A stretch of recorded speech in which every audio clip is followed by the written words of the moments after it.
will find that amount of food you bought for your own, for yourself, will be sufficient for 2 people. And try it for 2.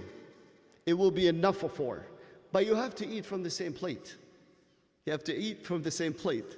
Or if you split it, you be closer. Not you take something and then you go somewhere and he goes somewhere else. That's not Jama'a. You don't go and take a plate in the kitchen and then you put food and then you go lock up yourself in your room. That's not eating Jama'a. You have to sit in the same sufra, in the same gathering, to apply this hadith.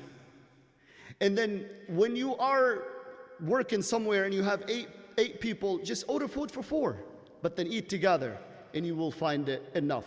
Why is all that? Because the Prophet Muhammad sallallahu alaihi wasallam wants us to be brothers, wants us to get together. And that's what makes it easy for us to pray, to fast, to do good deeds.